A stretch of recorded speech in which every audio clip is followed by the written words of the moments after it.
안녕하세요. 여기는 제주살롱입니다. 저는 제주살롱에서 책방 지키고 있는 북집사예요.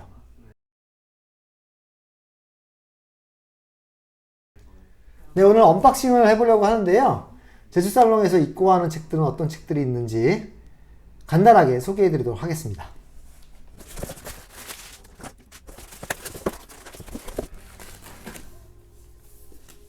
네, 첫 번째로 소개해드릴 책은 제프 다이어의 라스트 데이즈입니다. 이 책은 제가 사심으로 입고 하는 책인데요. 얼마 전에 개봉한 어쩔 수가 없다를 감독하신 박찬욱 감독님께서 유키즈에 출연하셔서 요즘 읽고 있는 책으로 추천해 주신 책이에요. 이 책은 의류출판사에서 출판한 제프 다이어의 예술비평 시리즈 중에 하나인데요. 제프 다이어의 글이 워낙 좋다는 얘기를 제가 많이 들어서 한 번쯤 읽어봐야지 하고 생각을 하고 있었는데 마침 박찬욱 감독님께서 소개를 해주셔서 읽어보려고 입고를 했어요. 영어 원제는 The Last Days of 로저 페더러네요. 로저 페더러는 잘 아시죠? 테니스의 황제라고 불리는 역사상 가장 위대한 테니스 선수라고 불리기도 하고 저도 개인적으로 굉장히 팬인데 예술 비평에 왜 로저 페더러가 나오는지 알 수 없지만 읽어보면 아마도 얘기를 해주겠죠? 그런데 로저 페더러는 작가들 사이에서도 종종 얘기가 되는 그런 특이한 선수인데 물론 테니스를 굉장히 잘하는 선수지만 단지 잘하는 게 아니라 그 폼이나 공의 궤적이나 이런 것들이 굉장히 아름답다라고 얘기가 되는 선수예요. 특히 백핸드 스매싱이 굉장히 폼이 아름다워서 코너에 꽂힐 때는 정말 그 스포츠의 아름다움 같은 거를 느낄 수가 있는 그런 선수인데요. 그래서 스포츠 팬들 뿐만 아니라 작가들 사이에서도 아름다움을 만들어내는 하나의 창작자 혹은 퍼포머로 그렇게 칭송이 되고 있어요. 예를 들면 제가 옛날에 읽었던 데이비드 포스터 월리스라는 미국 작가의 에세이에도 로저 페더러의 이야기가 등장을 합니다. 그래서 이분은 로저 페더러의 굉장한 팬인데 로저 페더러의 테니스가 얼마나 아름다운지 그가 테니스에 공을 쳐내는 방식을 얼마나 많이 혁명적으로 바꿨는지 그런 부분에 대해서 세세하게 분석하면서 칭송하는 그런 에세이가 있기도 해요. 아주 인상적으로 읽었던 그런 기억인데 여기서 제프 다이어도 로저 페더러의 이야기를 하고 있네요. 로저 페더러와 문학과 예술이 어떻게 연관되는지 이 책을 읽어보고 제가 기회가 되면 말씀을 드려보도록 하겠습니다. 그리고 리모 작가의 네가 다시 제주였으면 좋겠어입니다. 저희 서점이 제주에 있는 서점이다 보니까 여행하시는 분들이 기념 삼아서 많이 구매하시는 책이에요. 제주의 풍경들이 이렇게 그림으로 일러스트로 그려져 있어서 글과 함께 그림도 같이 감상할 수 있는 그런 책입니다. 성혜나 작가님의 혼모노입니다. 너무너무 유명한 책이죠. 박정민 배우가 극찬을 한 책으로 유명해요. 넷플릭스 왜 보냐? 성혜나 책 보면 되는데 라는 카피, 홍보 카피가 굉장히 유명하죠. 젊은 작가상 수상작인 혼모노를 표제작으로 해서 다양한 단편들이 실려있는 단편집입니다.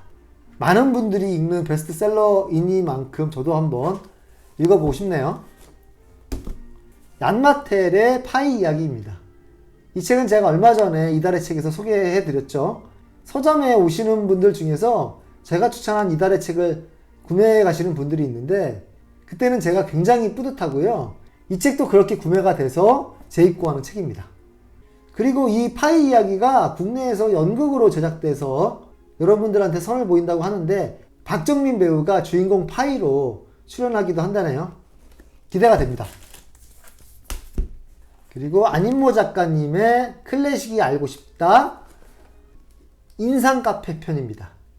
안인모 작가님은 피아니스트이자 클래식에 관련된 강연을 하시는 강연자이기도 하시고 책을 집필하는 작가이기도 하신데요. 저희 제주살롱에 여러 번 방문해서 강연을 해준 그런 인연이 있는 분입니다.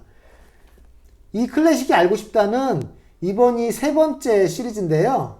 첫 번째 고전시대, 두 번째 낭만시대를 거쳐서 세 번째는 인상주의 시대, 그러니까 차이콥스키, 라흐마니노프, 말러, 드뷔시, 라벨 등의 음악가의 이야기를 소개를 하고 있습니다. 굉장히 쉽고 재밌게 소개가 되고 있으니까 클래식에 대해서 입문을 해보고 싶다 라고 생각하시는 분들은 읽어보시는 것을 추천드려요. 그리고 톨스토이의 이반 일리치의 죽음입니다. 제가 고전 작품 중에서 항상 강력히 추천하는 그런 책이기도 하고요. 그리고 이 책은 창비에서 나온 세계문학 전집 시리즈의 판형이고요. 굉장히 고전의 느낌을 잘 살린 표지를 하고 있죠. 죽음을 선고받은 한 남자의 이야기인데 자신의 일생을 돌아보면서 후회를 한다는 그런 이야기예요. 꼭 읽어보시기를 추천을 드립니다. 그리고 정여울 작가님의 나를 돌보지 않는 나에게, 저희가 인문 분야의 책 중에 항상 추천하는 제주살롱의 추천 인문 도서가 있는데 그 추천 목록에 항상 저희가 소개하는 책이기도 해요. 정여울 작가님의 책은 여러 권이 있고 다작을 하시는 분이지만 그 중에서도 특히 저는 이 책을 좋아합니다. 제목처럼 자기 자신을 위로하고 자기 자신의 마음을 들여다보기에 굉장히 좋은 가이드가 되는 그런 책이니까 읽어보시기를 추천드려요. 그리고 알랭드 보통의 불안입니다. 제가 너무나도 여러 번 추천해드렸고 소개해드린 책이에요. 묻지도 따지지도 말고 꼭 한번 읽어보시라 라는 그런 말로 추천을 드릴 수가 있겠네요. 크리스티앙 보뱅의 환희의 인간입니다. 이 책도 제주살롱에서 추천하는 인문도서 추천 목록에 항상 올라와 있는 책이고 프랑스의 시인이거든요. 크리스티앙 보뱅은. 보뱅의 에세이인데 시인의 글이라 그런지 글 자체가 너무 아름답고 우리가 잊고 있었던 삶의 소중함, 삶의 찬란함을 일깨워준다는 의미에서 읽어보시기를 추천드리는 책이에요. 그리고 정지우 작가님의 신간입니다. 글쓰기로 독립하는 법.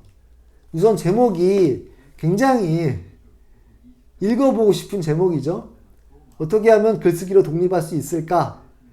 이런 생각이 들기도 하고, 글쓰기를 좋아하시는 분들 혹은 글쓰기를 본격적으로 해보시고 싶은 분들에게 추천할 만한 책이 아닐까 싶어요.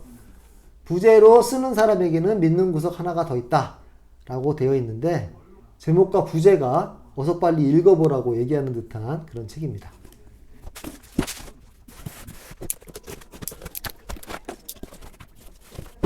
자, 그리고 문학동네의 책들을 소개해 드릴게요. 보흐밀 흐라발의 너무 시끄러운 고독. 근데 이 책은 따로 소개해 드릴 필요가 없을 정도로 아주 유명한 책이죠. 체코의 국민작가라고 하는 보흐밀 흐라발의 대표작이고요. 제목이 너무 요즘 시대에 공감되는 제목이라서 특히 더 많이 찾는 그런 책입니다. 그리고 시바타쇼의 그래도 우리의 나날입니다. 이 책은 제가 개인적으로 너무너무 좋아하는 책이에요. 내가 잘 살고 있나? 내가 지금 살고 있는 삶이 정말 내가 원하는 삶인가? 이런 고민을 한두 번쯤은 누구나 해보잖아요. 그런 고민이 들 때 읽어보기에 너무 좋은 소설이고요. 발간된 지 오래 지났음에도 불구하고 지금까지도 읽히고 있는 일본의 고전과 같은 그런 소설입니다. 제가 제 주변의 소중한 사람들에게는 항상 추천하는 책이에요. 여러분도 읽어보시기를 추천드립니다.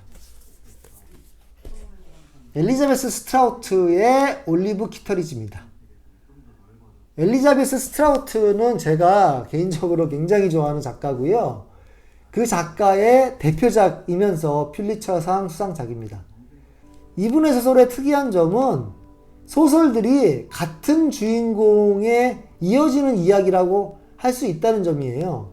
그래서 이 올리브 키터리지하고 루시 바턴이라는 두 인물이 이분의 소설에서 대부분 등장을 하고 끊어진 듯 이어져 있는 그런 소설들입니다.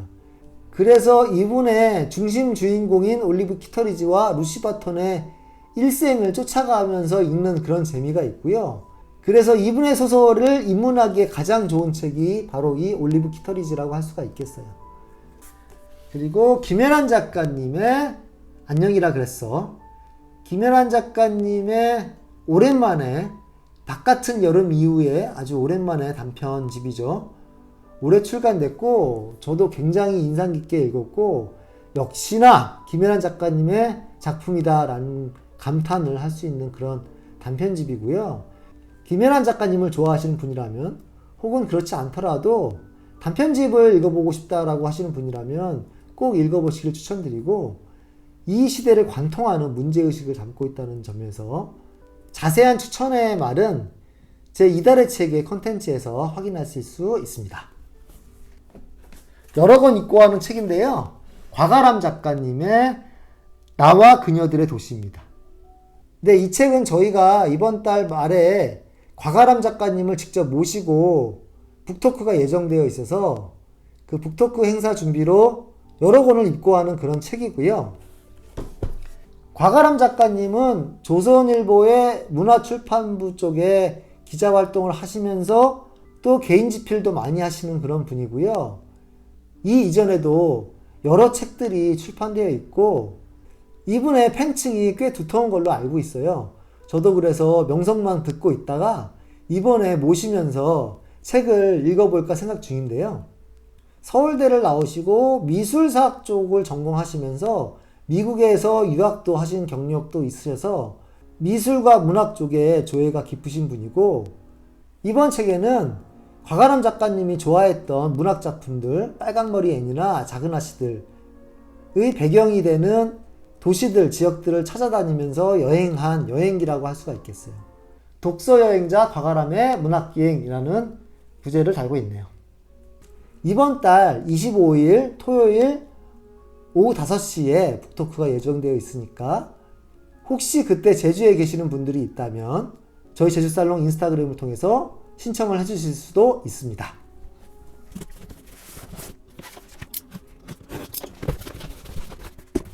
자, 마지막으로 민음사에서 배달 온 책인데요.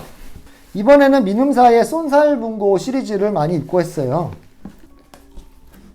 민음사에서 나온 쏜살문고는 책이 얇고 휴대하기 편하면서도 고전 작가들의 에세이들을 담고 있어서 들고 다니면서 읽는 고전이라고 할까요? 여행하면서 읽는 고전이라고 할까요? 그런 느낌의 책들입니다. 그리고 민음사의 세계문학 선집 시리즈 중에서 필경사 바틀비가 얼마 전에 출간됐다고 해서 입고를 합니다. 필경사 바틀비는 허먼 멜빌의 책이고요. 모비딕과 함께 그의 대표작이기도 하죠. 제가 예전에 이달의 책에서 한번 추천드린 적도 있고 개인적으로 굉장히 좋아하는 고전작품이라서 입고를 합니다. 시중에 여러가지 번역판이 있지만 민음사 세계문학 전집 시리즈로 발간됐다고 해서 입고를 해요. 네, 마지막으로 요시모토 바나나의 나와 맞지 않는 것을 하지 않는 것. 제목이 너무너무 마음에 들죠? 나와 맞지 않는 것을 하지 않는 것. 어쩌면 인생의 행복이라는 것은 나와 맞지 않는 것을 하지 않을 수 있는 게 아닐까 그런 생각을 저도 한 적이 있는데 제목이 너무너무 마음에 들고 또 책 표지 일러스트도 너무 귀엽네요. 요시모토 바나나 특유의 경쾌하고 가벼운 이야기들이 실려있지 않을까 그렇게 기대가 됩니다. 자신에게 자연스러운 흐름을 따르는 것, 무리하지 않는 것, 애쓰지 않는 것. 정말 큰 위로의 말들이 되네요. 요즘에 저에게도 필요한 말이 아닐까 싶습니다. 네, 이렇게 오늘 언박싱을 해보았는데요. 많은 책들을 소개해드렸는데 재입고하는 책들도 있고 신간도 있고 그렇습니다. 어떤 책들이든 간에 제주살롱에서 고심해서 엄선해서 입고하는 책들이니까 모든 책들 다 읽어보고 싶고 추천하고 싶은 그런 책들입니다. 마음 같아서는 당장 다 읽고 싶지만 읽을 수 있는 시간적인 한계가 있기 때문에 이 중에서 잘 골라서 읽어보고 추천을 해드리도록 하겠습니다. 네, 그럼 저는 또 다음에 다시 또 찾아뵙도록 하겠습니다. 감사합니다. 안녕히 계세요. 안녕.